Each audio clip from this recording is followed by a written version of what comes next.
Hello, and welcome to That's How We Roll. I'm your GM, Dave Herrera, and today we're going to be playing a single-player campaign session with KAROTA, played by Rebecca Muse Easton. Let's get going. KAROTA. It's the morning after you and Brune had decided that you would be leaving to venture out and find your destiny. Last night, you were given your mother's sword and 20 gold by the elderly dragonborn of the Green Clan inside the verdant-scaled forest. Of late, you've been not so much given dreams because of the interesting relationship that you have with your twin sister. You've been allowed waking visions of a harbor town. Now, you remember from your travels having gone to Mouth Harbor before. This is not Mouth Harbor. While Mouth Harbor is a small,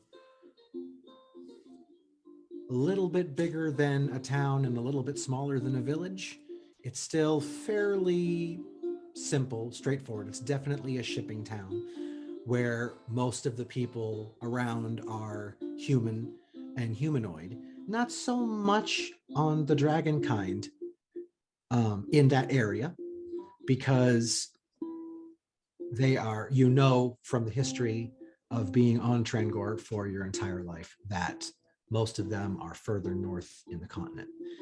No, these dreams that you've been given are showing you a lush city, a bustling metropolis where every other person you see is dragonkind or dragonborn. The buildings rise up into the sky higher than you've ever seen, and you can only think that this must be the city, or the Platinum City on the Fang Island, on the northern part of Trangor. Your sister can't really tell you why you keep getting these visions or why you need to go in that direction north, but you know that it's necessary. So as I said before, your green dragon friend, Elderly Brune, gave you 20 gold. You had 5 from your previous jobs as a local adventurer, and you are waking up to a sun coming up through your window. Excuse me. I did not sleep very well being on the run. Yeah, well, you've never slept well before. Oh yeah. You hear in your head. So I've been hearing that I need to head north. Hey, I don't know. I see them too, but I don't know where they come from. These visions, these dreams, I never understood it. It never happened to me back, before. This is new. This is just you. I don't know what to do. I think that I should listen to it. Being my sister. But I can't decide if it's a trick. But I'm going to pack my things, and I think I'm going to head north.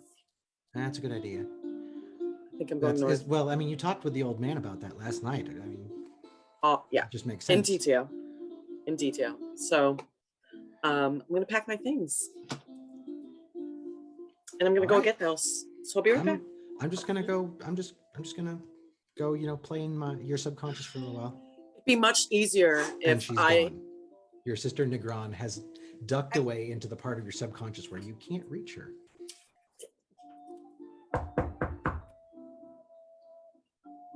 KAROTA, are you in there? Wakey, wakey, today's the big day. You hear from the outside the voice of Caretaker Brune, the elderly green dragon who you have lived with for the past year after the tragic events of your life.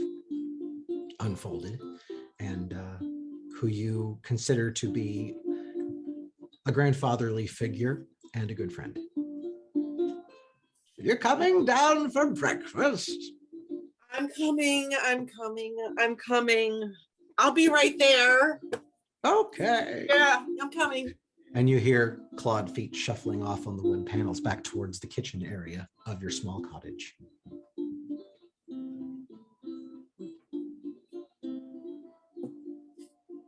Okay, at least there is coffee. We don't want a grumpy Valkyrie, do we? Your sister's just not answering right now. All right. So we're off to the north. Are you coming? Is it just me? Do you want to come with me?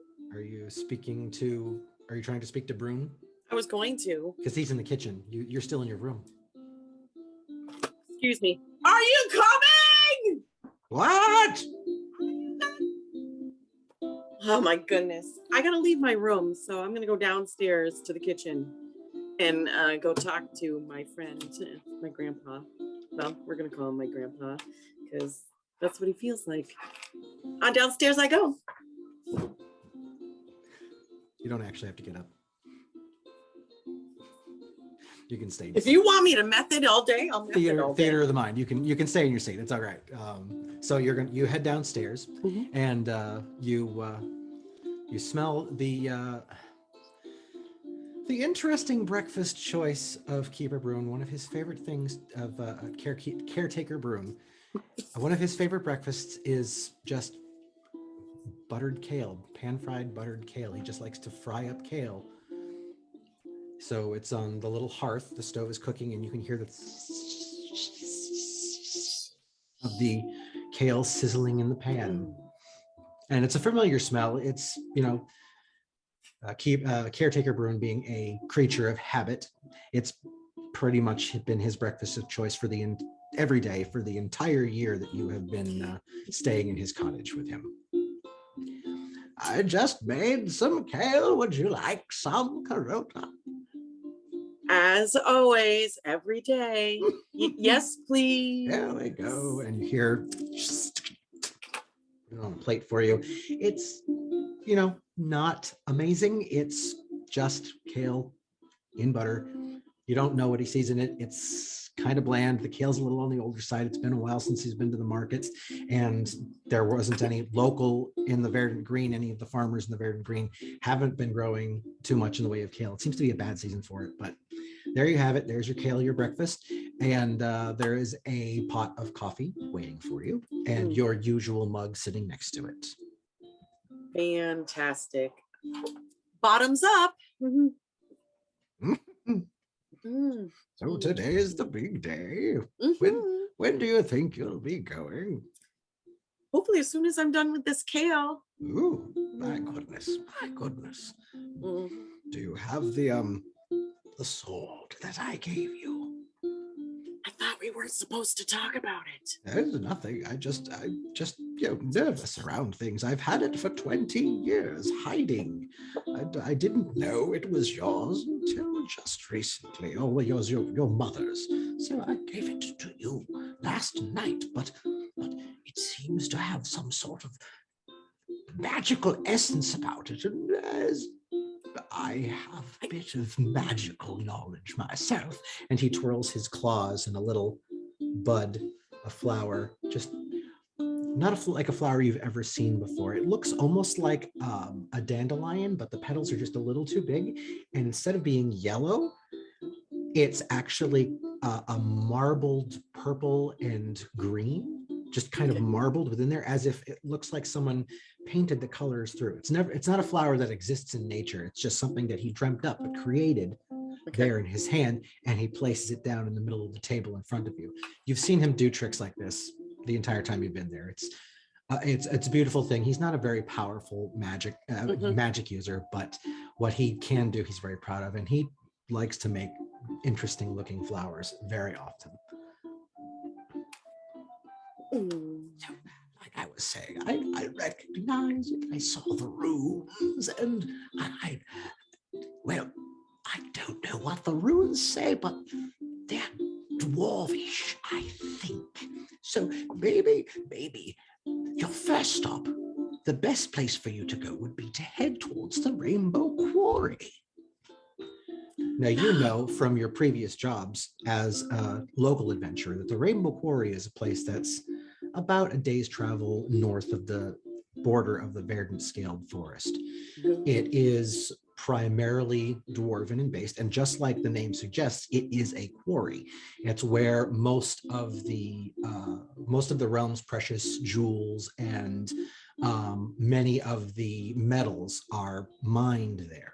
The Rainbow Quarry is also very famous for forging very high quality weapons there, as well as working hand in hand with some of the Green Dragon clan to imbue magic into some weapons. While Brune does not have any experience with this himself, nor know anyone that can do it, because most of the Green Dragon clan that can do that kind of thing actually permanently live. They've moved to the Rainbow Quarry just because it makes more sense than traveling a day and a half, 2 days from the verdant scaled forest to Rainbow Quarry. But that seems like the most likely place to go to maybe find out a little bit more about this sword that you've only seen in your dreams being held by your late mother. Having a sip of coffee sounds better for a second. Of course. And he picks up his mug, 2 hands. Still a bit warm.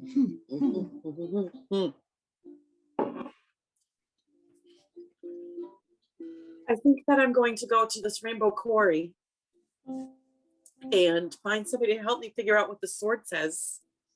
Your sister is still not listening. She's still not answering you right now. She's staying in her little hidey hole. Don't you want to come? I don't have a choice. You know that. There you are.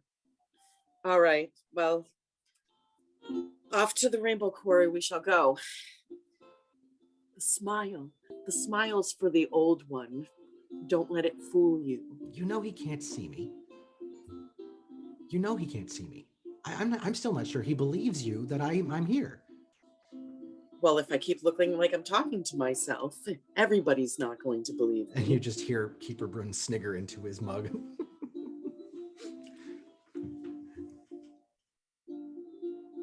Are you coming with us? Oh, I'm far too old to be going on an adventure. I have to stay here and tend my gardens. Well, I'm taking my bags next to me and I'm ready to go. So how about a hug? Of course. And he stands up from the table and he walks around, shuffling his clawed-toed feet over to you, and he reaches over and he hugs you. Now, Keeper Brune, being of Dragonborn, he stands a good almost 7 feet tall. That's why I hug his waist. So you'll be hugging, your face would be buried into his chest. And unfortunately, with Dragonborns, they tend to be, even the plumper ones tend to still be a little rough, just because they're scaled. But it's a warm and pleasant hug, and it's one that you've done many times before. But this one just hangs on a little bit longer, and you know the old man's going to miss you. I'll be okay. I know you will. And he takes his clawed hand and he just gently, like grandfatherly, pats you on the head.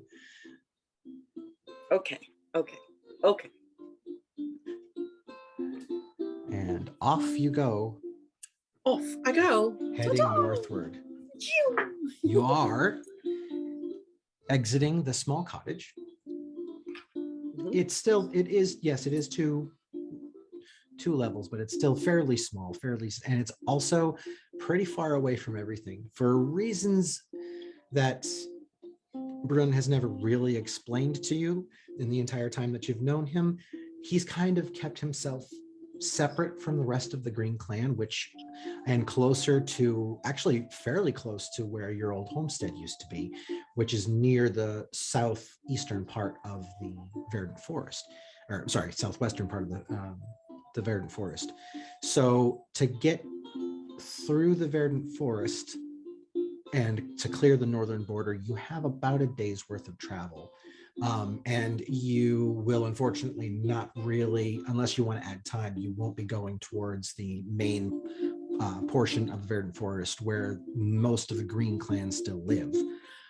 You'll be kind of staying to the outer edge of it, heading northward, following along the river is the best way to do it, because the river just kind of just cuts right up through one of the tributes to the main river, the Meridian. I can't remember. That's a lot. Check my notes. That's a lot of info. Yeah, the arterial river. Yeah, there are many small. I need a map right in front of my face. Yeah, there are many small. Well, you've done this trip before, and you know, following that arterial river to where I know, and through the canopy under the undergrowth. You can't really see those on the map, but they're just smaller, a little bit bigger than streams that feed into the arterial river, which is the river that almost bisects the entirety of Trangor. But it's a great way, and it's the quickest path to the northern part of the forest, where you can easily get to the Rainbow Quarry from there, because even though it is still very far off, you can, from the northern border, you can actually kind of still see like plumes of the steam off in the distance and a little bit, and it's hard to miss something that large even several miles away.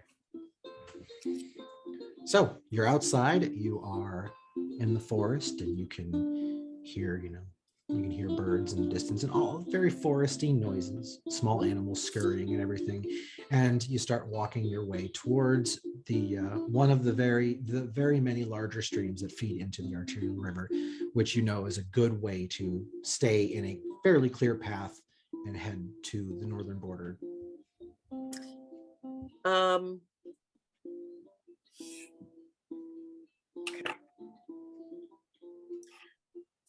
Off to the northern border I shall travel.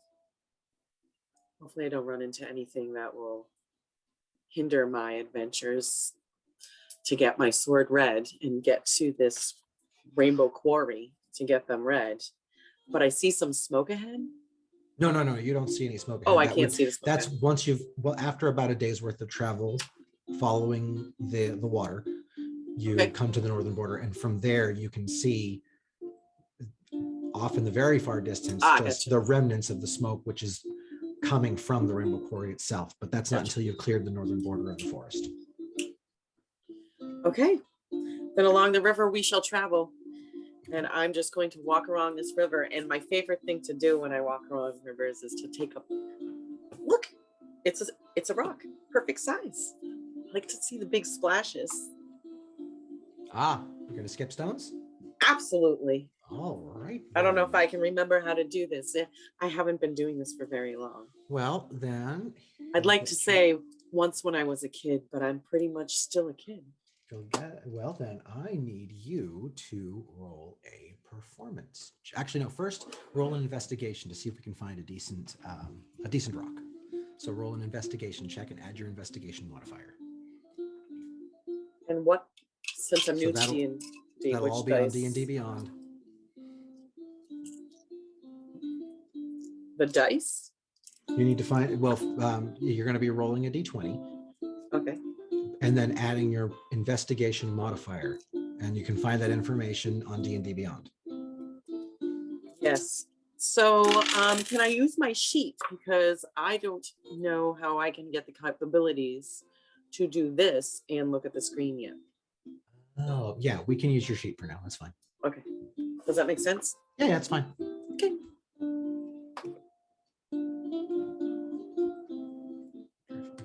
See your character here.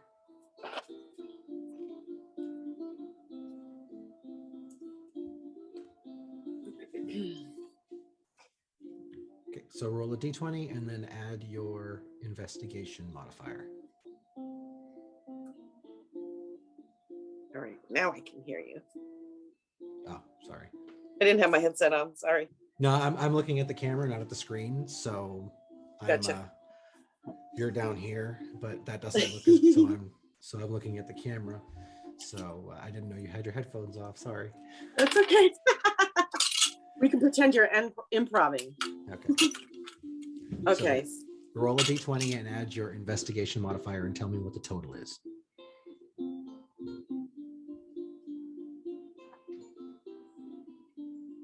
13. 13 total? Yep. Okay. It takes you a couple of minutes, but you do find a nice, smooth, flat river stone, and that's just under the just at the edge, just under the water. And it's nice, it's smooth, and you think this will probably be good for skipping. This will be perfect. All This will right. be perfect. So now, and that was the first roll. That was your first in-game roll. Congratulations on that. Thank you. Yay! And you rolled a 13. Excellent. Oh no, what's your investigation modifier? Just So curious because I rolled an 11 and it's a 2. It's +2. Okay, Yeah. cool. So you're not middling, not bad for a first roll. Okay, and so now we're gonna roll again, and you're going to roll a performance check to see how well you skip the stone. I'm realizing that at my young age I may need something to help my vision.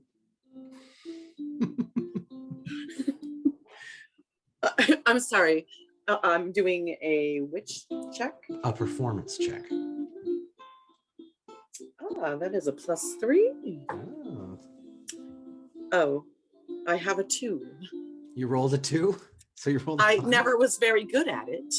Oh well, you took the stone in your hand. You feel it looked really good. It was going to look really good, and but when you threw it, you didn't quite get the right spin, and it got a little bit of backspin on it. It hit and went poop and spoop. No skips. Okay. There's something in the water. I'm not sure what's in the water. Roll a perception check.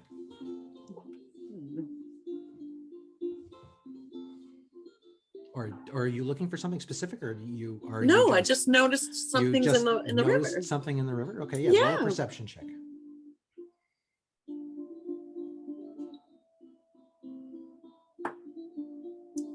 I got a 18.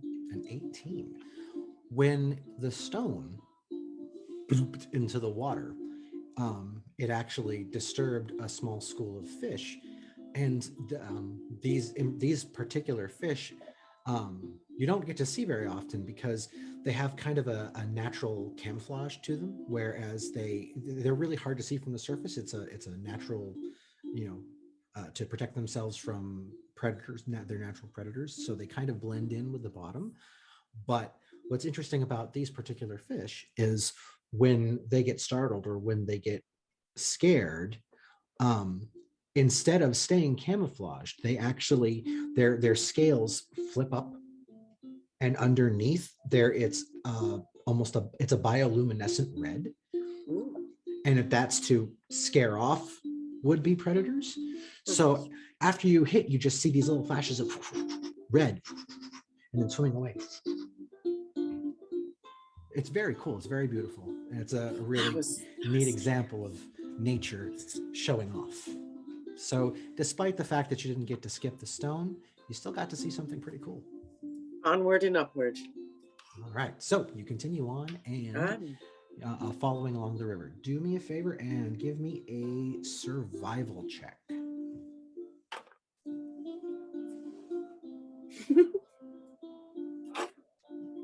Excuse me.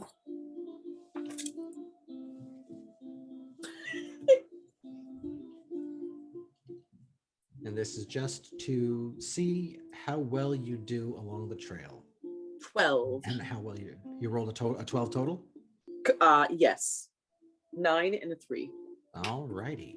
So you're not doing too bad. It's a trail that it's a path that you've walked several times before. So you're pretty familiar with it. You don't really have to pay super close attention to it. And the weather is not particularly bad or anything. It's just kind of an average day. And there isn't a lot of sun. It's kind of hard to tell what time of day it's coming because it's a pretty solid canopy right here where you are. So while there is sunlight coming through, you can't really make out too well where the sun is. But it feels like you're making good time. This would be much faster if I had my wings. Okay. Mm-mm. What's Do me a that? favor and what's your passive perception? My what? Your passive perception? It'll be a stat on the sheet. It says passive perception. I think it's near the bottom. Could be wrong though. Have to look. I should have a sheet in front of me so I can just look. I don't see anything that says passive.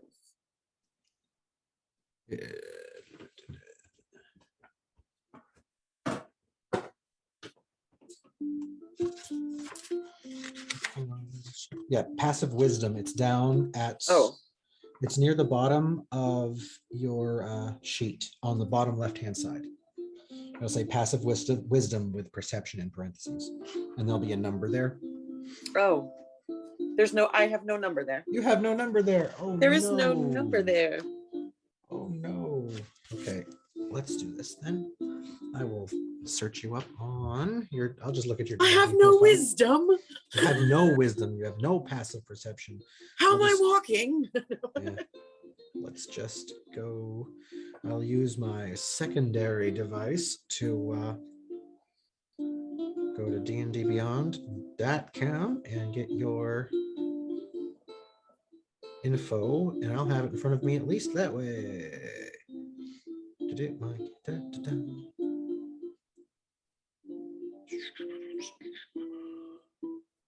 Campaign. Active care. There you are. View. Okay, so we have no sponsors or anything. I'm just looking at the.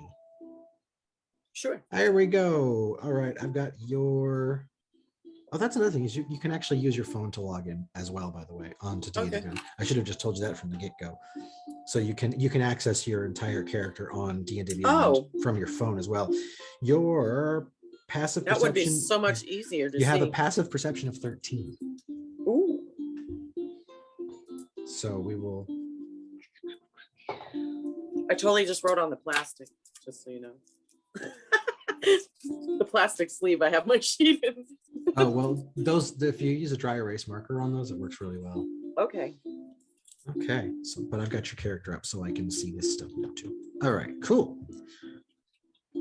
Yep. So yeah, you're walking along the side of the river, and then as you're walking, you are coming past a fairly large tree. Do that next time. On your right hand side. You're kind of in a path. You can see to your right hand side is the river, and you've come up to this tree that you've seen many a time before, and you're just walking around the side of it, and here's right next to you in a branch, maybe 2 feet, because it's a low tree, maybe 2 feet up ahead. There's an arrow sticking out of the branch, and you hear, but you can't see anything, but you hear from coming in front of you somewhere. Hey, you. You put your stuff down and you keep moving on or on. The next one ain't gonna miss. What did I ever do to you?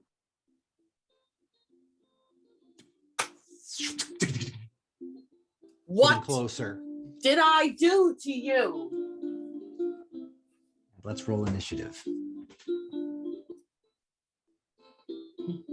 Why did my music do that? I'd pull it up on my phone, but I'd waste time trying to find it right now. No, just your initiative is a +1. So roll a d20 and add 1. 17. Oh, wait. 19. Woo! Okay. And so you. And let's see.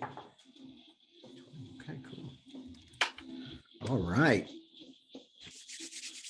So, KAROTA, it is your turn. However, you can what did we say your passive perception 13. You can kind of tell from the angle of the arrows that are both at the same angle into that branch is right by you, that the person who's shooting arrows at you is most likely in the tree that's actually across the way and hiding up in there with bow and arrow. This is not unheard of out in this forest and in any forest, especially along the paths, where brigands and bandits will kind of hide out and ambush people to try and steal their goods or their gold. Okay. And it is currently your turn. So the way turns work is each turn is 6 seconds of battle. And within those 6 seconds, you can move, and your character can move up to, where is your movement? 35. Ooh, not bad. So you can move 35 feet. And I don't see what you've got for your actions. So you have your hand axe. So yeah, you can do an action. You also, and let me see, and you have you don't really have any bonus actions right now. So you can move 35 feet, and you can right now, if you want to use your action to see if you can see where he is, the bandit is in the tree, or you can try to do an attack at disadvantage, which means you roll your d20 twice and you choose the lower number and add whatever modifier for the attack you choose to do. And now I'm going to switch over to the battle cam. The battle cam. The battle cam. Dun dun dun. Which wasn't on. Valkyrie mode. Now it is. So this shouldn't be here right now. You can't see them, but they're in the tree. And that's you over here. I would like to. Can I move closer to take a look? Yeah, you can move 35 feet, which means you can move 7 of these little squares, because each one of the squares is 5 feet. So do you want to try to move closer to the tree? Yes, I would. Okay. So do you want to get like right up on the tree? Because remember, you still can't see him. Yes, pretty much. Even though it puts me right in prime. So you want to be right up on the tree, or do you want to be back a little bit further? Back a little, back one, maybe two. So about here? Yeah. All right, great. So what are you gonna do? I think excuse me, I'm one more time before I've had enough. Can I help you? Did I do something wrong? Do you need something? So you're using your action to talk to this person? Yes. Okay. Nothing.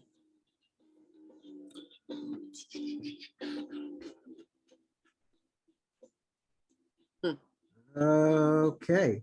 So after you finish your sentence, an arrow comes shooting right out, and it just glances right off your arm. You don't take any damage, but you're nicked a little bit. Okay. And you hear up in the tree.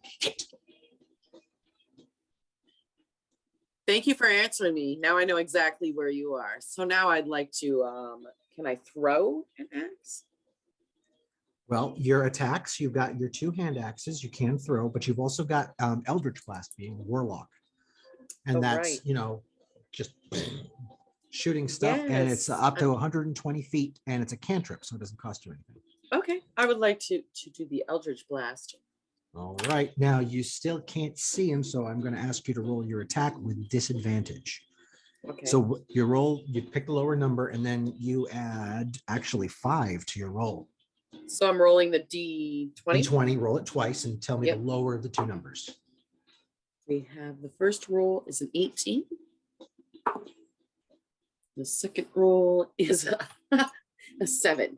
A 7. So it's a disadvantage. So you take the 7 and then you add your +5 modifier. So that brings you up to 12. Oh no.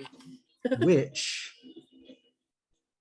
is the bandit's AC. So you hit. Oh, woo! I told you. And I warned the Eldritch you. Blast goes through the things, and it's just big enough, and it and you hit, and you hear, ah, fuck! And then you can you smell like burning clothes a little bit. Now roll damage. It's a 1d10. So pick your d10. It looks kind of like a little diamond. The And flying roll it. saucer. Yep. 4. All right. So takes 4 points damage.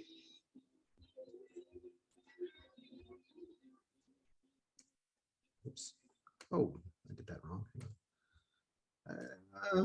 Too many things. Okay, so was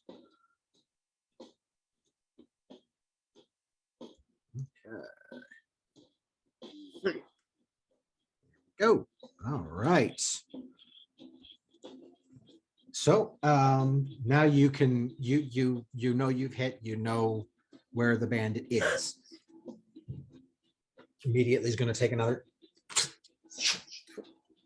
And it is a 16 to hit. Your AC is 15, which means the arrow in the. Did I guess it? Huh? Where'd I get a hit? Oh no. Yeah, I'm going to tell you how much damage you got now.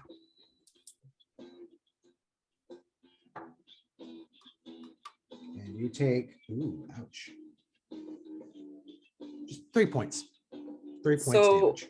Where do I put this information? So that's going to be in your, that's going to be, if you look up on the top of your paper, it's going to have where it says HP. That's health points or hit points. You have 8 currently, and you just took 3 points damage. Oh no. So I'm just adapting it right here for you. So I'm pretty much dead. No, you're not dead. Okay. That's what they're doing. Oh. I think at this point, I need to heal. I feel maybe I could knock him out with one more blast, but I don't know if I got it in me. I'm gonna do it. I have no choice. Valkyrie never runs. Eldritch Blast it. Eldritch Blast. What'd you roll? A 18. Oh yes, that definitely hits. Roll damage. 10. The Eldritch Blast hits, and you hear on the ground, and you just see the body of the bandit laying on the ground, dead, and just the aftermath of your Eldritch Blast sizzling and rising up from his chest.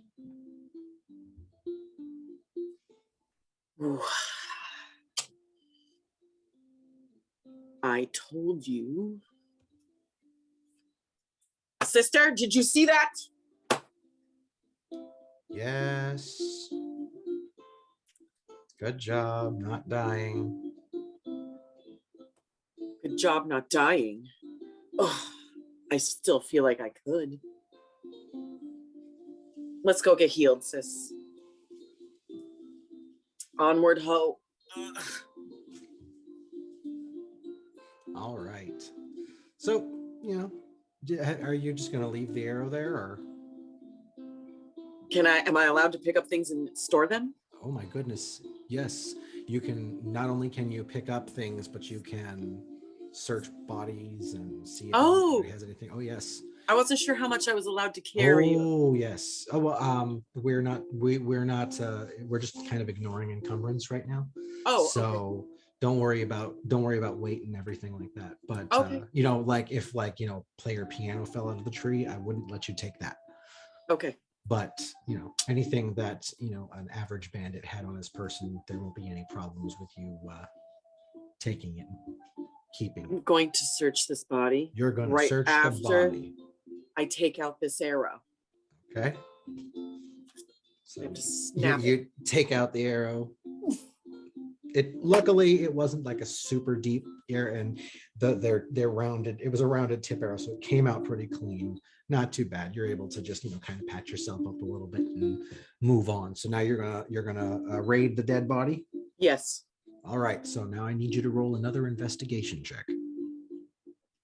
And that's with the 20.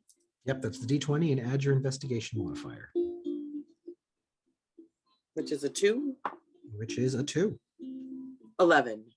11 total. Okay. So you find 3 silver pieces. There are 10 arrows in a quiver. There is a bow. However, unfortunately, when the body fell, the bow snapped under the weight of the body because it was in front of him when he landed. Not really wearing any armor. The clothing itself has definitely seen better days. You think that maybe this bandit wasn't either very successful or just recently had a success, was able to get that much money, but definitely add that to your add the money to your inventory. And you don't have a bow, do you? I don't, but I think it's a good idea to keep the arrows. You want to keep the arrows? That's fine. You can grab the quiver of arrows, and if you take the one that you took out of your body still, you have a quiver of arrows with 11 arrows in.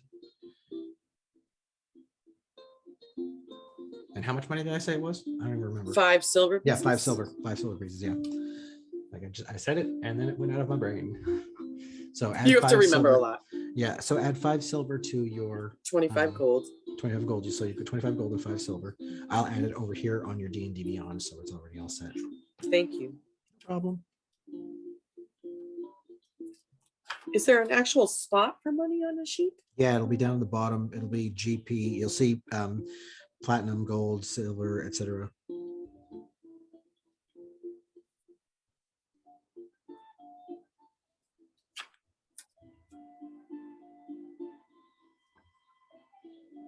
On the first page? Should be, yeah.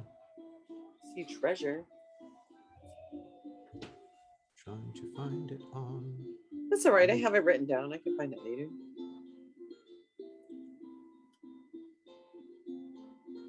Very confused where it is. Yeah. I am trying to find it on D&D Beyond, and I'm not finding it. Yeah, me neither.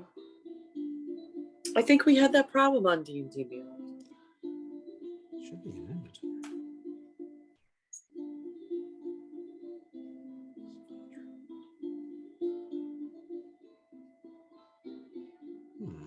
Oh, here we go. You got okay. It's on D&D Beyond. You got to click on. There's a little like gold piece symbol in the equipment section. You have to click on and to add to it.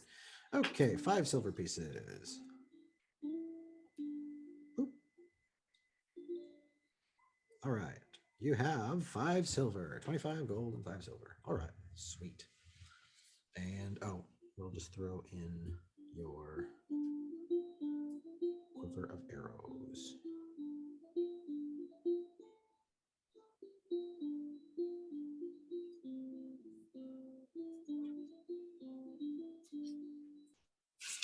Oof, that was busy. I hope Okay. we're almost there. All right. So at this point, you've actually been traveling for several hours. It's coming up to be, you're not really sure how long you've been traveling, but your stomach is saying that you're due a meal. And the light's fairly bright, so you're guessing it's probably somewhere around midday. Even under the canopy, you can kind of see that the light is coming in pretty strong. So you're assuming it's probably midday. Plus, your tummy's talking to you, so. I think it's time to do some foraging. Well, you have food. You've got rations, but if you want to I forage, do? be my guest. What are my rations? You have a day's worth of rations. And it's almost 3 days worth of travel to get to Rainbow Quarry. So you're gonna want to. You planned on having to forage on the way. So if you want to forage, I'm going now, to or you can have forage. All right, cool. Well, there's still roll- light. Great. Well, it's midday. You've still got several hours Okay. left. So roll a survival check, please. What's the survival check? 9 total. 9 total. All right. Well, it takes you a little while, but you are able to find a handful of what berries that you know are okay to eat, and a few, and another handful of local nuts. Not a glorious meal, but it's enough to sustain you for a little while without having to dip into your rations for now. And you're right by the freshwater, a freshwater source that you have used many times to have a drink or two. So you can, but you do still have water in your canteen. So you can choose to either drink from the river, or you can just take a swig from your canteen of water, either, whatever you choose. I'm taking a swig from my canteen. Trust that.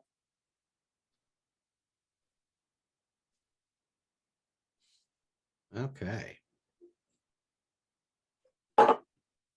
Okay. Onward some more. All right. So now you have a choice. It's not super important right now, but you have something called short rest and something called long rest. A short rest as a magic user will be important later on when you have spells that you are to burn, where you can regain spells. And it means basically sitting and not doing anything other than, having a snack or something, not really moving, just kind of relaxing for an hour. And if you do that for an hour, then you have the ability to do what's called rolling your hit dice. And you have some hit dice, which are things in the thing that I need to find on your thing. What your hit dice are. Sorry, again, this is my first foray as a DM, so I'm hoping... Is a hit dice a weapon? No. This is how you get health back, because you don't. Gotcha. I don't believe you have a health potion or anything. I do not believe you do. So if you want to get your 3 hit points back, you can using hit dice. If you want to just keep moving on, hoping you don't run into any more issues, you're about. So you've been traveling for about a half a day, so you're about halfway to the edge of the northern edge of the forest. So it's really up to you if you want to keep moving. Roll a history check for me. I don't have any points in history, do I? No. So 4. Okay, so you have 4.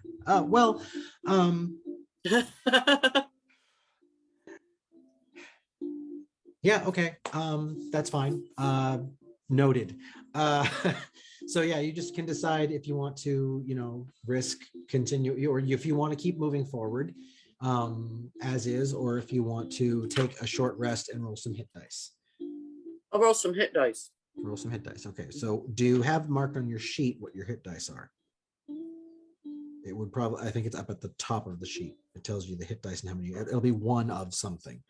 Maybe D8, I'm guessing.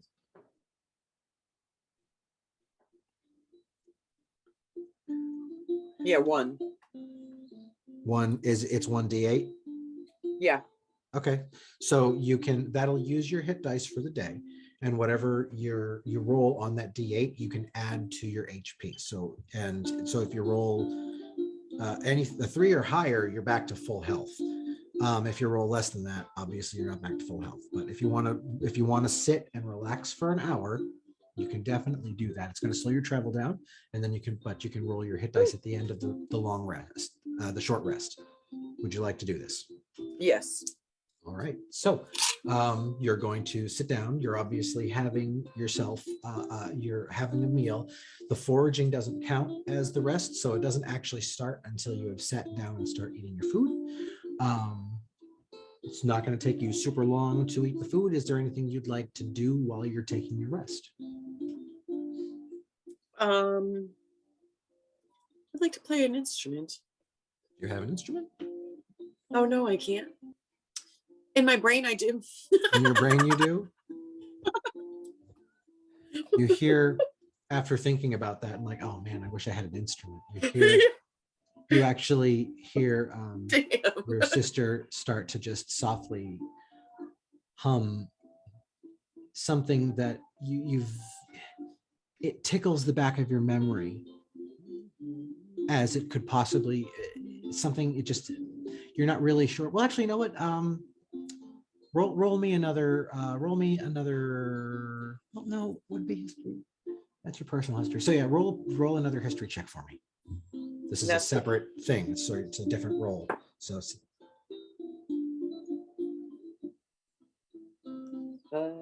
7, because I don't have any. I don't have any. you don't have a modifier. Okay, Yeah. so 7 total. Yeah.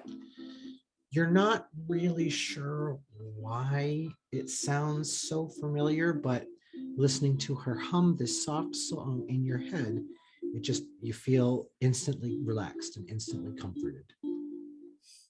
And like almost if a musical warm hug.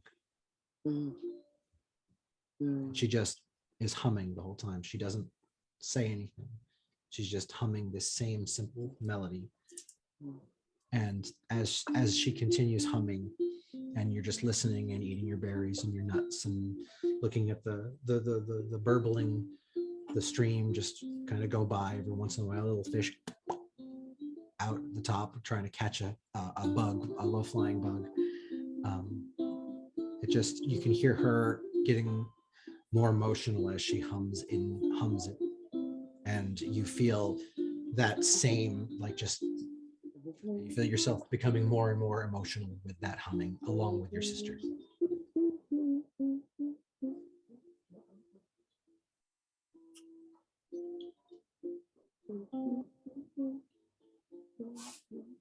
Is there anything else you'd like to do? Onward. I can't take it. I can't just sit here and sob. All right. So you complete your long rest. Now, why don't you roll a d8 and we'll add your HP. Is it this? Your short rest. Short rest. Yeah, your d8. That's it's another diamond. It's a rhomboid. Looks like a flying saucer. No, that's the flying saucer is the d10. Oh, this one. That's a d10. The d8 is this one. Right. It looks like a cartoon representation of a diamond you'd see. Yeah. Like a ring on Bugs Bunny is dressed in drag. 4. That's my lucky number. All right, 4. Well, that brings you back to full hit points because you were only down 3. Oh. So you are now full health. Forgot that's what we were doing. Right, excellent. And now remember, you've used your hit dice for the day. You don't get a hit dice back until you've done a long rest, which is basically sleeping for 8 hours. All right, so you get up and you start your way back north towards up the river. Is there anything you'd like to do before we take a little bit of a break?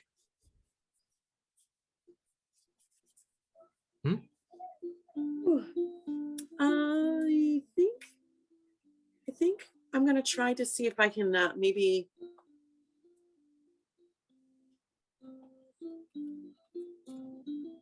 I used to know this trick where I could get fish if I could stick my hand in the water and grab a fish. Okay. I'm not sure if it still works, but so I'm gonna give it a shot. Wade into the stream and try to snatch a fish. Try to snatch a fish. All right. The berries were good, but after being shot with an arrow, I really, if I'm to face anybody right now, I don't know. Well, you got to remember with the hit dice, it's like you've taken the time to patch yourself up and everything, and now you're feeling pretty good, even though you've got a bandage there. It's still a little sore, but you're definitely ready to move along. But if you want to try and catch fish, by all means. I definitely want to try to catch that fish. All right, so you wade into the stream, and it's still chilly because it's coming from these little streams are fed from the ocean. And even though it's a freshwater stream, it's filtered naturally. It still has some chill to it because it's early spring still. It's not quite it hasn't gotten to the warm. Things haven't really warmed up yet, so it's still a bit brisk, still a bit crisp. So a bit of a chill. So you come up and first roll an investigation to see if you can roll a stealth check to see if you can wade in quietly enough to not disturb the fish and sneak up on them essentially. So roll 20. did you roll a natural 20 or is it a I 20 total? rolled a natural 20. You rolled a natural 20 to stealth up on fish. Yes. These fish don't know you're there. These fish think it's just, just another day in the stream, no biggie. As you come up on and you sneak up and you see a school of fish, there's like 15 fish just right in front of you doing their thing completely. You are just invisible to these fish. All right. So now I need you to roll I would say acrobatics check, because you need to be fast enough and deft enough to, actually, you know what? No, I'm sorry. Make it a dexterity check. Make it a dexterity check, because I want you need to be able to snatch quick. Whoosh. You have a +1 dexterity. You got a +1 dex. So roll a d20 and according to D&D and Beyond, you do. Not on here, I know. Oh, there was some discrepancy. Remember when we put it on D&D Beyond for you? So you got a +1 dex. So just add 1 to your dexterity roll. So roll a d20 and add 1 to it. 19. 19 total? Yep. Man, not only do you ninja stealth up on these fish, your hand cuts into that stream so fast and you pull a fish out, there's barely a ripple. The ripple that you created is just disappeared by the regular flow of the stream water, and you're holding this flapping fish in your hand. So now I need you to roll another dexterity check to see if you can hang on to it, because it's trying hard. I think with a 20 and an 18, it should be an automatic. No. Actually, let's make it. No, it's going to be. I'll make it a contested strength. Okay. You against a fish. Do I have a? So just add your strength modifier, which is +3. So whatever you I got roll, 10 plus 13. 13. The fish you're holding and you're trying to hold on, but and it swims away. What? Slippery fish. You gonna try again? Yes. All right. You don't need to, because you rolled so high on that dexterity check and your stealth was ridiculous. I'm going to say you don't need to re-roll your stealth, but you do need to roll another dexterity check to see if you can grab another one of the fish who are oblivious to the fact that one of them feels like gambling. 16 plus 16 plus and +1. 17. So 17 total. Yeah, again, no problem. And you've got another flapping fish. So roll another strength check for me. 7. Man. And this one gets away too. You're really good at catching them, but you can't seem to hang on to them. I'm going to give the old college try of the Valkyrie 3 times as a charm. Okay. And then after this, I'm telling you, I'm done. This time, I'm going to say roll your dexterity check, but with disadvantage, because the fish are like, something's going on. Jeff and Billy just disappeared out of nowhere. Okay. What's happening here? Okay. Oh, I only got a 9. You rolled a 9 plus 1? 10. Yeah, this time you splash in, but your hands is just a little bit wider than you intended to be. You're frustrated. You're upset. You can't really focus because you caught 2 fish perfectly and they just got away from you. This time your hand's a little too wide open, so when you hit, it kind of causes a sploosh, and the fish just scatter. And there's no more fish there. They left. They're like, ah, death from above. That's what happened to Jeff and Billy, and they're gone. So there's no more Jeff fish Jeff and Billy. It's good you're sleeping with the fishes. Yeah, we're fish. Of course we do. Maybe further down the river, I'll be all right. So I'm just going to keep on trucking. Onward and upward. All right. Okay. So right now we're going to take a little bit of a break. That we can do, this is where, you can get up and, take care of any bodily functions that are required, refresh your beverages and or snacks, and back in a few minutes. Alrighty. Okie dokie. Where we left off, you just defeated a bandit who was trying to rob you of your worldly goods, and instead you robbed him of his life with a couple of well-placed eldritch blasts. And you then raided his dead body. You did some foraging, found yourself some nuts and berries and ate those.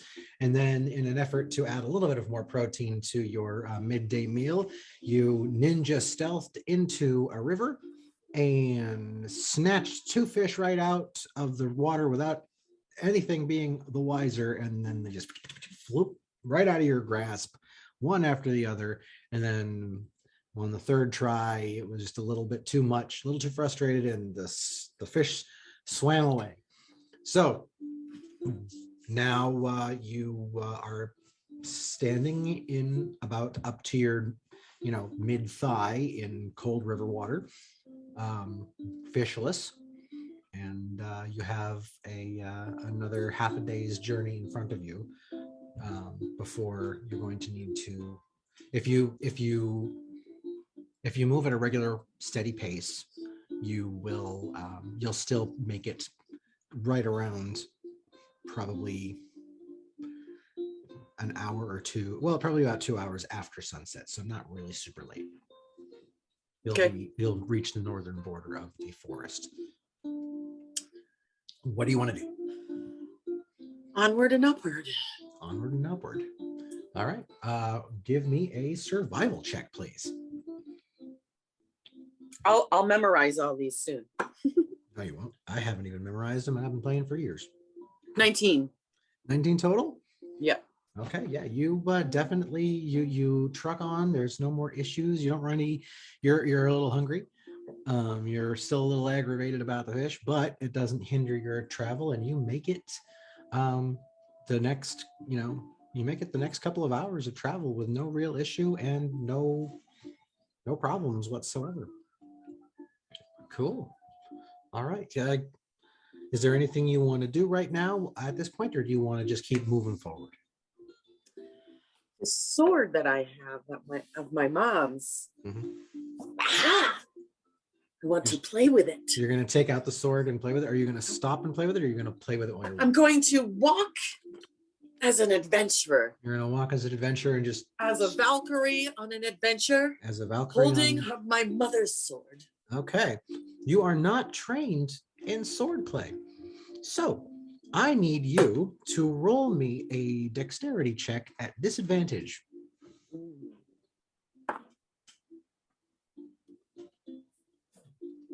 10.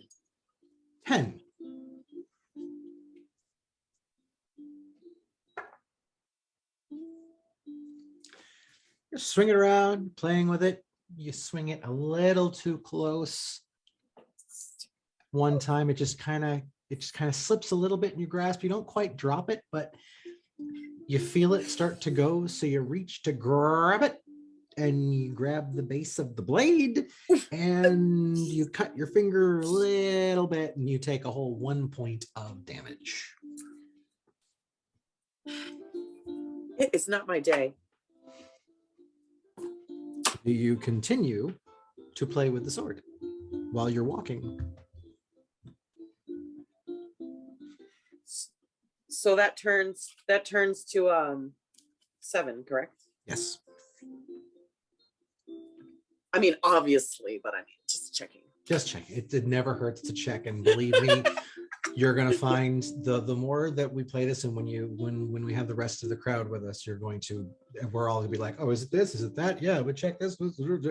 None of us know how to play. We all been playing for a while. Those guys have been playing for ever, a lot longer than I have, and they're still like, which one is this? Is this it? No, it isn't. And looking through rules and checking things out. So don't worry about it. Nobody ever really knows how to play this game.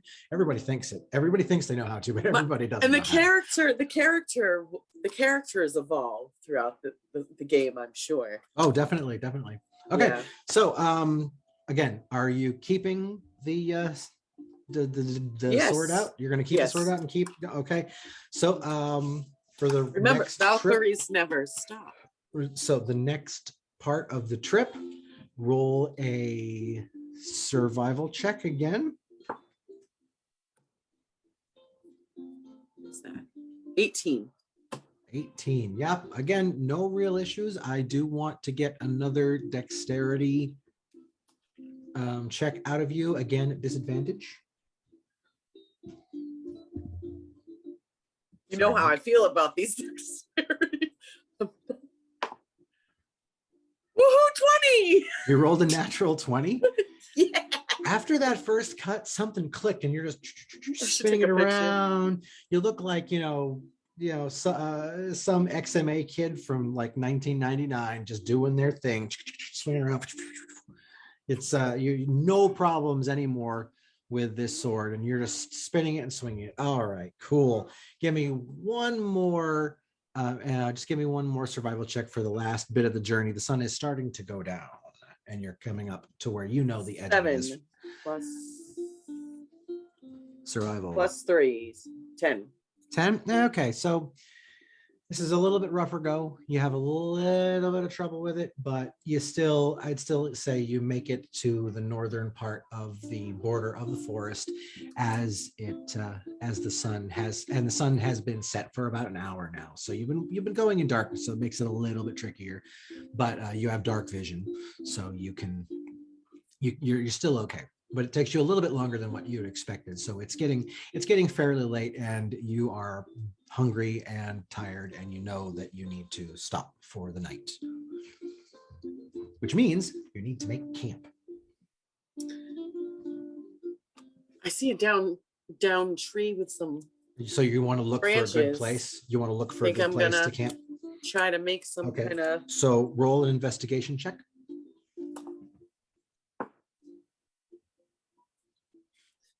4. 4 total. Yep. Ooh, okay. No place for camp. Yeah, I mean, you find a clearing. You definitely find an open space, but in the woods. But it's not, there isn't any natural like overcropping. There's no down branches. There's nothing that can offer you any shelter. It's just kind of open. But it's definitely a flat place where you can put your stuff down. 1 second. Well, I guess so I can't even. Ooh, he meant me 1 second. This is a spot, all right. I definitely have to build something. I can't just be out in the open like this. Okay. So you're going to try to build like a small rudimentary structure for yourself? Yes. Okay. I will remind you that the nights get very cold.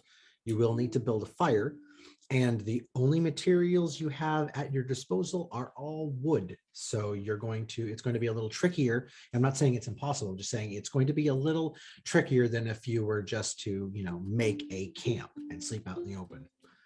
But if you want to try to make yourself a rudimentary structure, by all means. So I'd like to, I'd like to do a platform possibly to get a little bit off the ground. Just something tiny. And then the fire. So you want to try and essentially build yourself a cot out of whatever wood you can find. And maybe your cloak or something like that. Or something. Okay. I will start off with another investigation check to see if you can find the appropriate, wood pieces or appropriate branches that you need that you can possibly make this cot-like structure out of. 17 total. Right? It's a plus 2. It takes you about a half an hour, but you manage to scrounge up enough long pieces and a couple of, slightly more pliable, fresher branches that you can use to weave them through, and then you put your travel cloak over it, and you make yourself a rudimentary cot. I will say you definitely have achieved that, and you now have a cot next to your fire that you are sitting at. Now you need to eat dinner. Do you want to break into your rations? Yes. All right, you break into your rations, you eat your dinner, so that's 1/3 of your rations are gone. So you still have enough for 2 more meals of your rations. And is there anything you'd like to do before you go to sleep?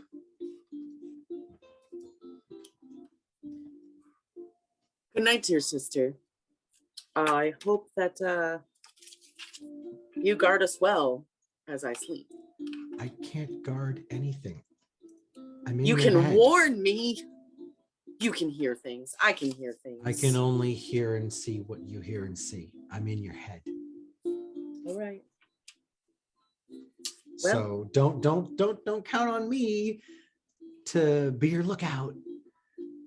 Fine. You got your cot, you got your fire. What else are you gonna do? Do I have Shitty anything? forest with no Do I have outcropping or anything? Do I have anything that I can make noise in my bag? If I were to put it and somebody were to trip over it or something, would I hear it? So you want to create a perimeter alarm, is what you're saying? Well, I'm out in the open, aren't I? You're telling me I have are. Well, nothing to no, protect you're not me. on the open. You found a clearing in the forest. You're still in the forest, and you're slightly off of the path that follows along the river. You can still kind of see you can still see the path. You can't see the river, but you can still see the edge of the path. Are you saying that I should sleep unprotected?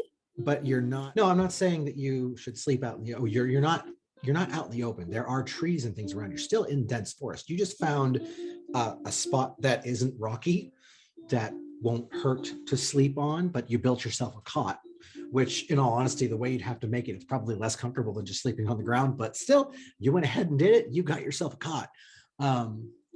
It's still forest around you. It's still fairly dense forest. So you're not just completely exposed. You're not like in the middle of a field. Mm-hmm.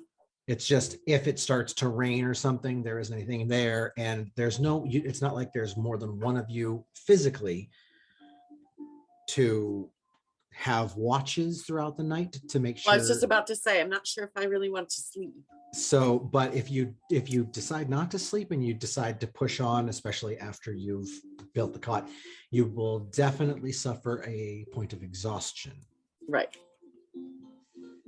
But I'm just going to rest some, and maybe I will practice with some of my half elves you might just be able to meditate for 8 hours.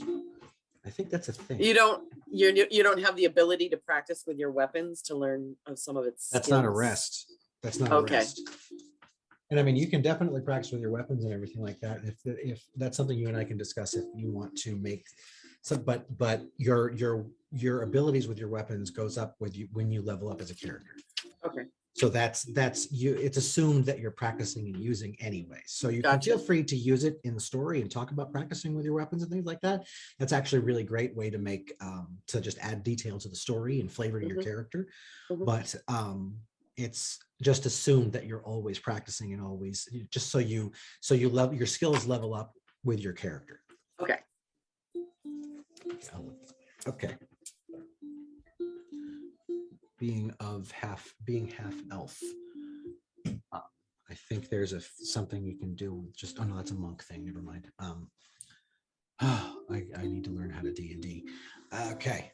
So you've got your cot. It's nighttime. It's getting later. You've eaten your rations. Your fire is not out, but it's, it's kind of in that like mid stage where it's not burning out, but it's definitely not nearly as roaring as it was before, but it should last you until morning at this point to keep you kind of warm and keep some of the more gnarly creatures at bay. What do you want? Are you going to try and sleep, or are you going to just pack up camp and try and suffer exhaustion and keep moving? I'm going to try to sleep. Do me a favor, just give me a straight D20 roll, please. 20. Want a picture? Nope. I believe you. I believe you. No issues. You sleep through the night. Nary an issue. You don't even have like there's ants don't bug you, nothing. You just wake up refreshed in the morning, and make sure you, at this point, a long rest after 8 hours of sleep means you get all of your hit points back without having to spend any hit dice. You get your hit dice back, so you get that D8 back now. And if you had expended any spell slots, you would have them back. But you did not expend any spell slots because you do not have any real spells yet. But So it's a fresh morning. The birds are singing. The sun is shining, and you can actually, you see another, 10 minutes walk, and you're going to be right outside the northern edge of the forest into the fields and well on your way to the Rainbow Quarry. It's another beautiful day. Mhm. I'm not feeling as jovial as yesterday, but I started this phrase and I'm going to keep this phrase: onward and upward. Onward and upward. Okay. So for the sake of brevity, we'll say, because it's fairly open, it's just grassy plains at this point. And you've done this journey before. It's not really a hard thing. There's no real weather or anything. And at the halfway point between the northern border of the Verdant Scale Forest we come out and the Rainbow Quarry, there's this tiny little farming village. And you've never spent any time there. You've always kind of avoided it for the most part because, well, the people who live there they're very pleasant, they're very nice, but it's a farming community, and you being, considering yourself a warrior and a half elf, this village is mostly gnomes and halflings and farmers. So while you don't see them as any lesser than you or any, they're just very different, and you don't really jive. Plus, the place always kind of smells like Greenleaf, like all the time. And you as of yet really haven't done any Greenleaf. That wasn't, you know about it, you're cool with it, but you've never done it because you didn't have access to it living with Brun, because he didn't do it, which is unusual for a green dragon, anyone of the Green Dragon clan. But he's a little unusual for Green Dragon clan himself. So he never smoked the Greenleaf, but and so you never really got into it yourself, but you know about it. And this place always just kind of constantly smells like Greenleaf and actually squash. That's So a gross combination. you can walk, you can keep going, you can go into this little village if you want to, but normally you just keep trudging right past. What do you want to do? Well, I'm really curious about that squash smell in there. But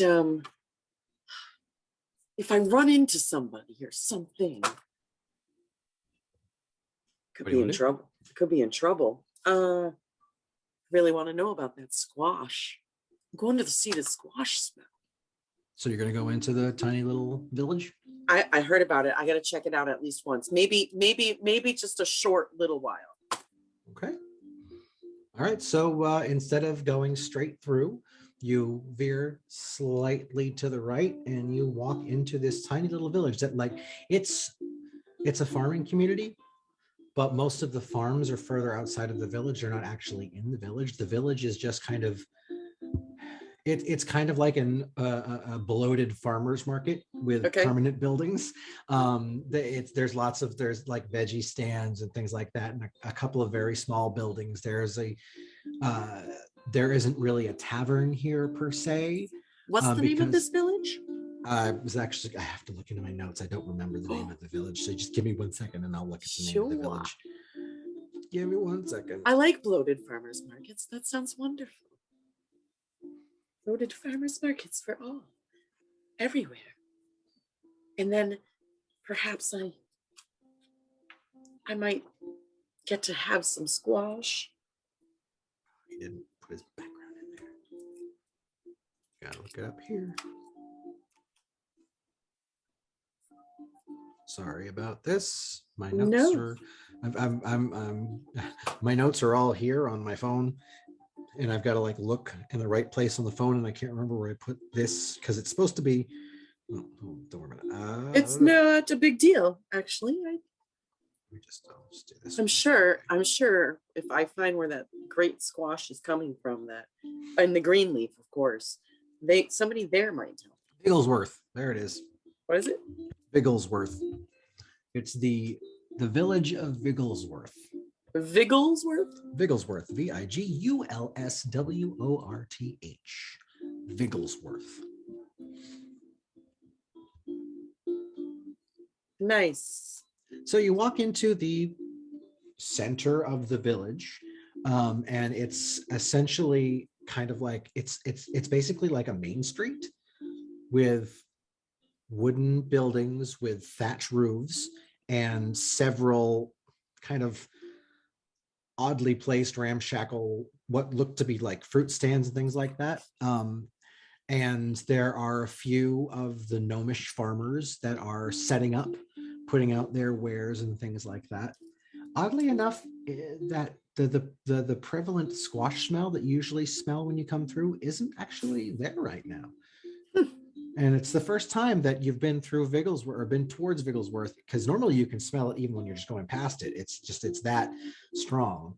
And especially right around midday, it smells a lot of like squash and a lot of green leaf being smoked right around noon. You don't know if like for some reason at lunchtime, that's when, all the farmers decide to light up or what, but that's just it. But whereas there's still a little bit of, early morning, a couple of people are, lighting their pipes.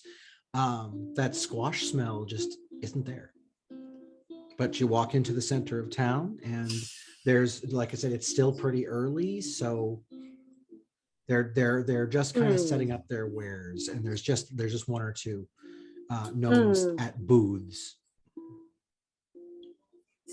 What would you like to do? There's not much happening here, and it smells different, and I'm not sure if that means something's up. I think we're just gonna move forward. I need to get this sword read. Okay. So you're gonna veer back out. You're just gonna ignore Vigglesworth, and you're just gonna walk right back out and head towards the Rainbow Quarry.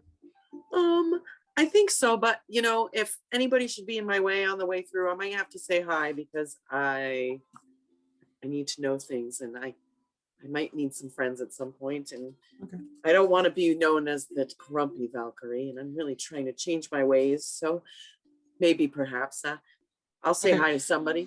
Well, I mean, if you just keep walking straight forward to walk through the middle of town and then back out the other side, which it's literally 5 minutes, and you're going to be on the other side of the other buildings, you will go right past a small gnomish male farmer who is setting up an array of they perhaps green have food, leafy vegetables. So they'll have food I can eat. Forget the fish. Food we need. Let's go get some food. All right. So are you going to go up to this farmer? Let's see what this farmer has to offer. Okay. So you walk up to the store. Oh, hey there. How you doing?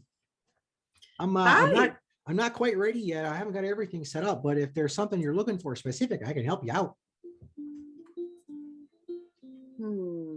Specific.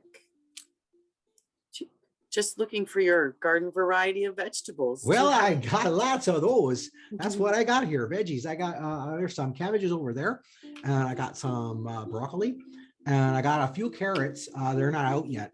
They're okay. They didn't come out too great, but they're definitely edible. I got one that looks like it's got legs. It's really interesting. And let me see. What else do I have? Oh, and my cousin, he's got a mushroom farm, and I got a few of his mushrooms here too, if you're interested in that. But that's really it. It's been kind of a lean season so far. But it's still early on, and I haven't quite. I'm still Excuse me. Harvest. Oh, sorry. I like to talk. I'm sorry. Do you have chocolate? Oh no, I'm sorry. I don't grow chocolate. If you're looking for some chocolate, I think you could probably get some at the general store, but they don't open for a bit yet. How about I take a couple mushrooms? Do you have carrots? I said I had carrots. I had the one with the little legs and everything. The little legs, yes. You want the little leg? Okay. The little legs. So how many carrots would you like? I'll take 2 carrots. 2 carrots. Okay, 2 carrots. 1, 2. And you want some mushrooms too? Are they big mushrooms? A small mushroom? Well, here, and he picks one up and he holds it, and it's The cap is about that big around. I'll take one of those. Okay, one mushroom. Here you go. So 2 carrots and 1 mushroom. Yes, please. That's not a whole lot there. I'd say give me 3 copper and we'll call it even, eh? All right, 3 copper it is. 3 copper it is. 3 copper. And we'll do the money thing afterward. Let's get beyond the shopping experience. So he hands you your carrots and your mushrooms. Is there anything else I can do for you? Do you know the quickest way to the Rainbow Quarry? Oh yeah, sure. You just keep walking right on that way. Yeah, it's just straight through, because you just walk through past my stand and you're on the other side of town already. And you just keep going. You follow the smoke trail. You can see it there. Is there anything here to see? Oh, in Vigglesworth? Yeah. Well, we got lots of veggies. And if you're interested, I mean, I've been told we've got the finest green leaf anywhere. If you like to partake. I've heard of it and I've smelled it. I might as well try. Oh, sure. Well, you know what? You're such a friendly customer and you're a tall one too. I'll tell you what. Here, I'll give you a little bit, just on the house. Just on the house, because I grow this and we've had a really good green leaf season this year. So, and I got tons of it dried at home. So here you go. Have a little bit on the house, and you go ahead and try it. You go ahead and try it. You're going to need to get yourself a pipe. But and you could get yourself a pipe at the general store, but they don't open for a while. But it's dried nice. It'll be okay. It'll last for a while. Just keep it dry. Don't let it get wet or anything. And the next time you come up on something, or maybe you could fashion yourself a pipe out of something. I've heard some interesting stories, man. I heard one friend, he took an apple, he cored out an apple and he made a pipe out of that. That was very interesting. He said it smelled really sweet, but it didn't last very long. Yeah. And then there was one story. It was my friend Brianna, and she actually used a bucket. She made a bucket and she used a bucket, and I'm not entirely sure how she made that work, but she did. And here I am going on again. I'm so sorry. You're trying to get to the Rainbow Quarry and I'm just chewing your ear off. I'm so sorry. And I got to get back to work. Oh, thank you so much. I appreciate that so much. But thank you. Enjoy that. And what else is Vigglesworth? Oh, the squash. Well, we're not so much for squash anymore. Unfortunately, Trorin, he was our squash guy. He was really good with squash, but he recently left. And the squash just doesn't grow as well if he's not around. So we don't have a whole bunch of that. Who's this Trorin? Trorin. Yeah, sorry about that. It's Trorin. Okay. Yeah, he was a farmer here, an older fella, but really nice guy.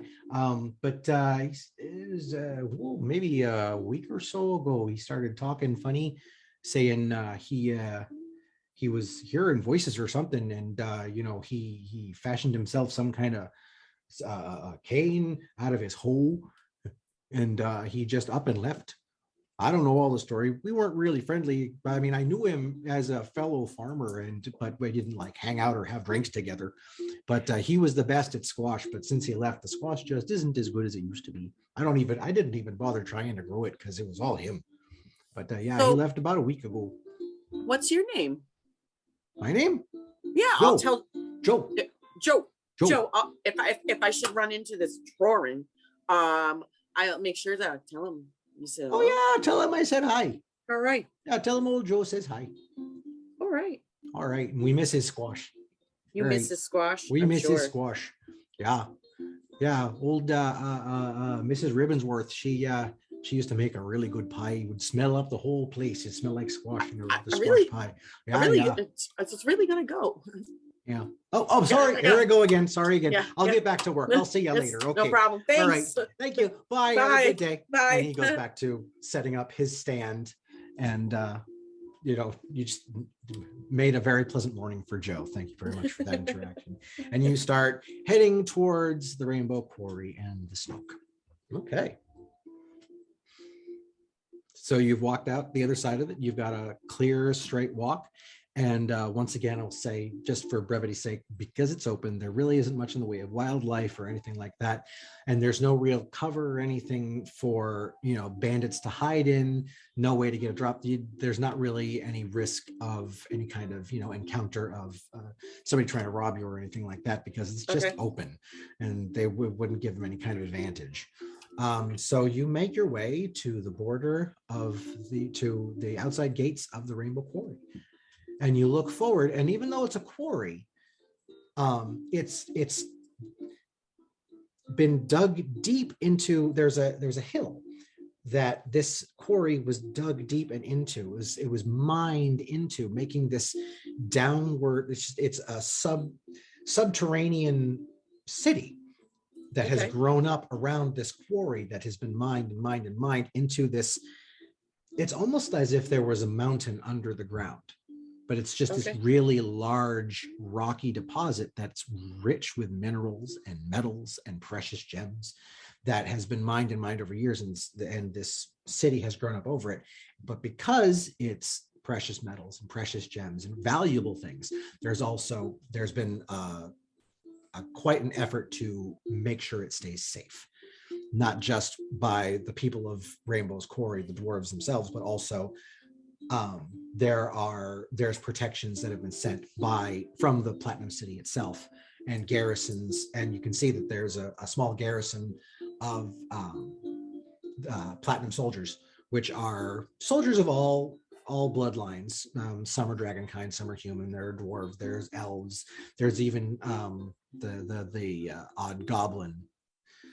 But they're all in that same very shiny, bright armor. Well, what is normally shiny, bright armor, but being out here in Rainbow Quarry, there's always kind of mineral and dust in the air. There's always kind of a thin film of white from the mining, and the things being transported back and forth, and the chiseling and the blasting itself.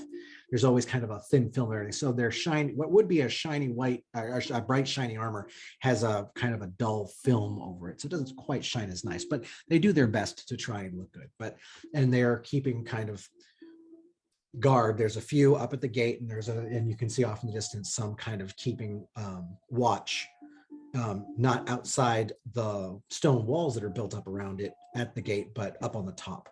There are ramparts that they, keep eye on, and they have bows slung over their shoulders. Some have crossbows, and they all have a sword at their head. Do you come up to you try to enter? I am. I come in peace. Oh, the guard just waves you through. Great. They're not trying to stop anybody. They're just, looking for anybody, obviously, like the most work. And you've been here before. You've been to the Rainbow Quarry before. You've done jobs here before. You know that the most action that these guys see is usually dealing with, an unruly drunkard, small crime and local. They're there to guard and protect the Platinum City's investment in the Rainbow Quarry and their interests there, but they more or less act as kind of a local police force more than anything else. And not because they have to, but because they're bored, and the local government actually gives them a little extra money on top of what they earn from just being in the Platinum Army, the Platinum Guard. A little bit extra money to just kind of keep the peace, because it's Trangor is at a time of peace right now. There's not a whole bunch of things. People aren't trying to attack and invade and stuff, so they don't really have a lot to do. So earning a little extra coin, being a local police force, is fine. So they just wave you through, because first of all, they kind of recognize you because you've been through there before, and second, you don't look overtly, you're not drunk, you don't look not violent, creepy. you don't look creepy or shifty. You're just kind of walking in. You're not the only one. There are other people now who are kind of coming through the gates too, coming from other places, who have road weary, traveled people from other places, some with carts going in, carts going out, large carts carrying supplies to other parts of Trangor, and empty carts coming in, and people just, coming in, dwarves from other parts of the realm coming back to visit their loved ones that are here, or maybe start a life here, or come back here because the life they tried out there. all the regular reasons people come and go out of a city like the Rainbow Quarry. It's all here, and these are all people just moving. So you just get waved on through. There's no issues, and you walk past the large, probably 15-foot high stone walls through the archway gate and into Rainbow Quarry. Ooh, The Rainbow I don't- Quarry is a I don't know where to start. it's a bustling city. Again, you've been here before. I'm just gonna It's one of my favorite places to go. I Now- love stones and gems and all kinds of things. everybody is just moving at kind of a fast pace here. It's kind of like you've gone from living in, a place like, where you and I are from amongst the trees, and going into, the heart of a large city. It's just that complete change of mood. You cross the gate and everybody's moving with a purpose.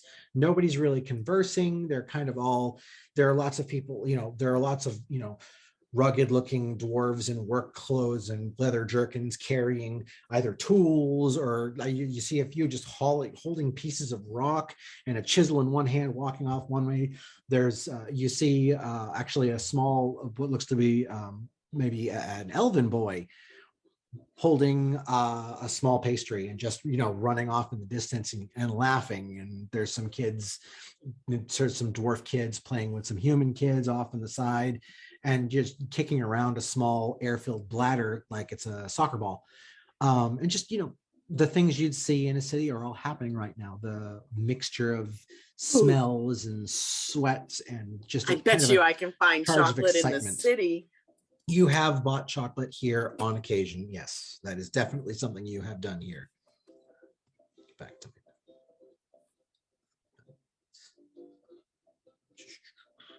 Real quick. Just getting back to my notes about where you are right now. Okay, there we go. All right, so yep, you've walked into and you've walked into the first of the three districts. The way the Rainbow Quarry is set up is you see it's not quite a semicircle. It's kind of like if you had a circle and then the top of it was just squished down a little bit. Mm-hmm. So it's roundish on the bottom, and this is where the main quarry is, Mm-hmm. where the mining is, and it goes in and there's mines and it's chiseled away, and it's in steps where you can see, and where there are platforms carved into it where carts can go down like this, and it's stepped out, and there are mining shafts that go inward where the main parts of the mining are held. But that's all the way to the back, and that's in the industrial district. The first district you come to, the first of the three districts you come to, is the residential district, and that's where the homes and the families of the miners who work there live primarily. Also, this is where most of the shops are, where people do their grocery shopping or get their general store or buy things like chocolate. This is also where one of two large taverns that in the area. There's one here in the residential district that you've been to several times, and it's called the Bearded Maid. And there's also one that's in the industrial district for the workers to use during their breaks and things like that, but you've never been there and you don't know the name of it. You've never actually been to the industrial district. You have to actually work for one of the mining guilds to be able to get into the industrial district.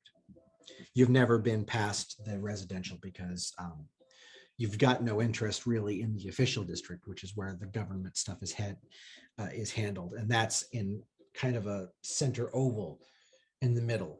So if you're looking at the entire thing and you come into the main gates, the residential district is here in kind of like a slice of cantaloupe shape.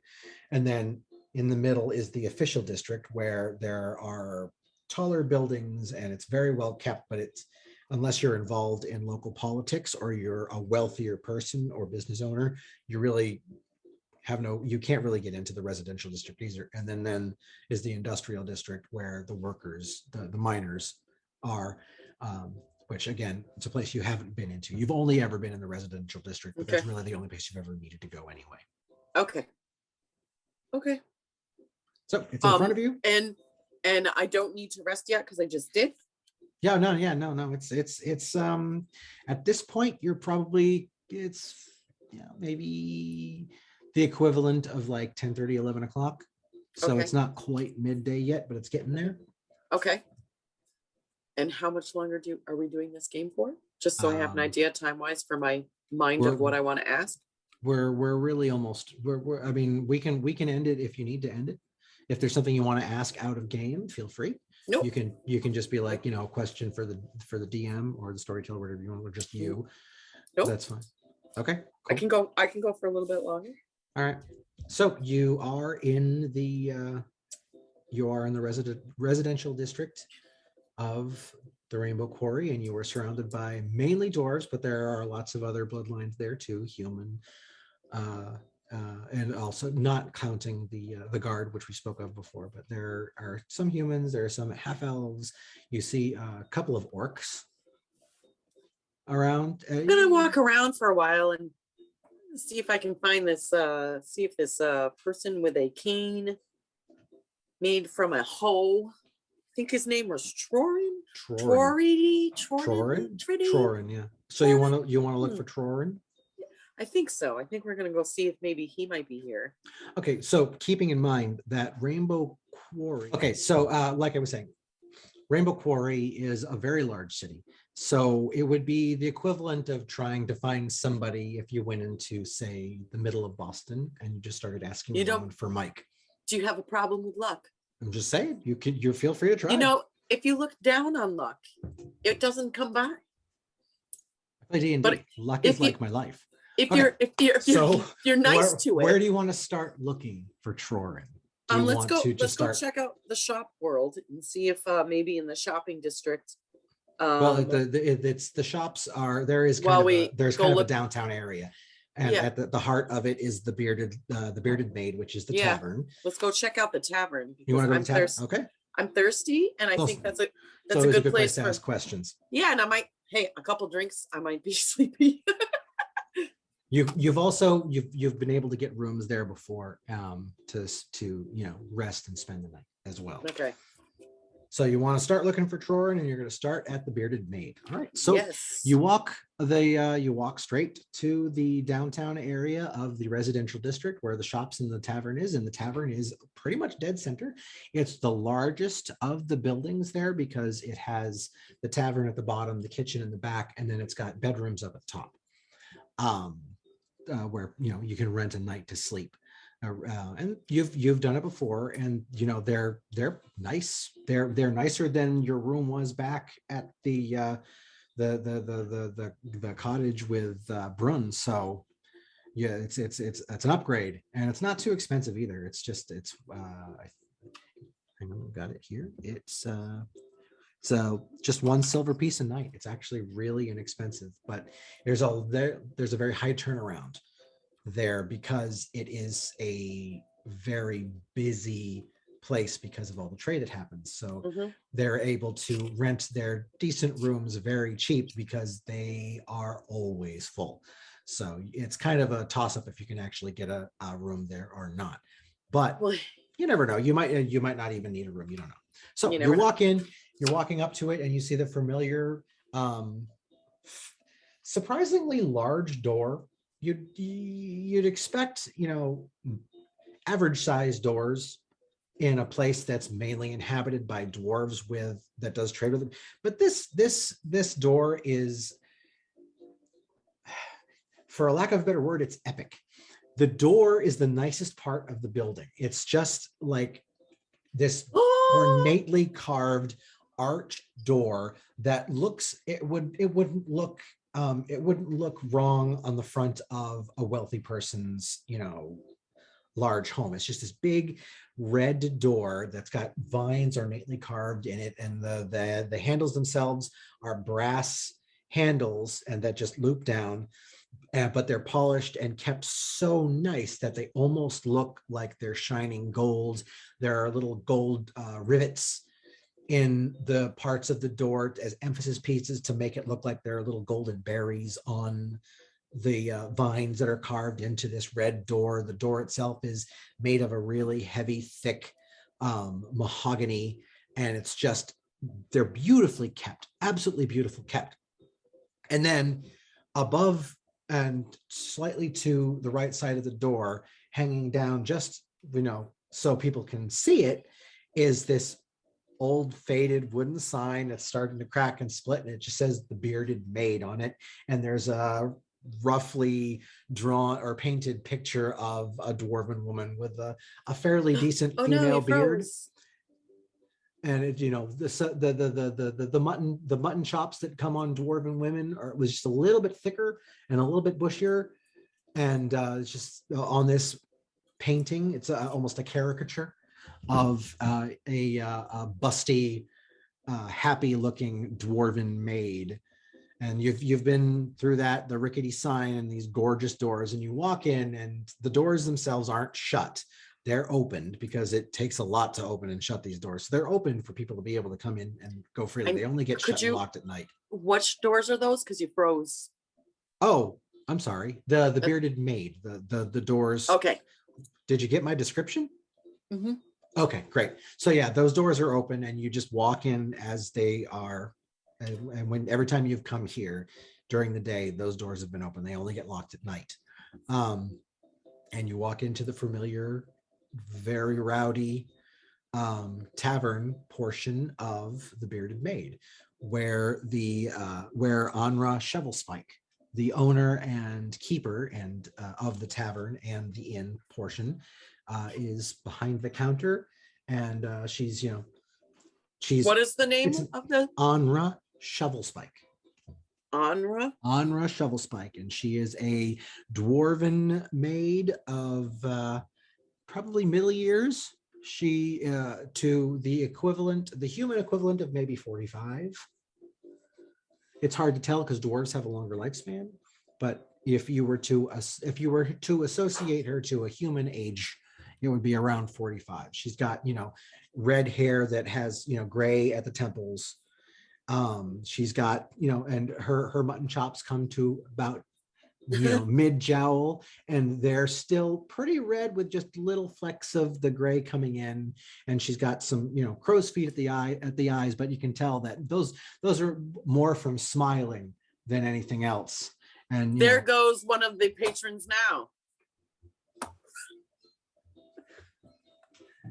And she's just serving meat out and ale and talking to people, laughing at jokes she's only half listening to, and working a mile a minute. She doesn't see you come in, but she knows you as a patron and someone who enjoys a good drink, enjoys a mead or enjoys an ale occasionally, and has rented rooms. James, you all right? Are you sure? And actually, it's coming up on 10, so we can actually leave it right there if you'd like. You've made it to the Bearded Maid at the Rainbow Quarry. Hold on.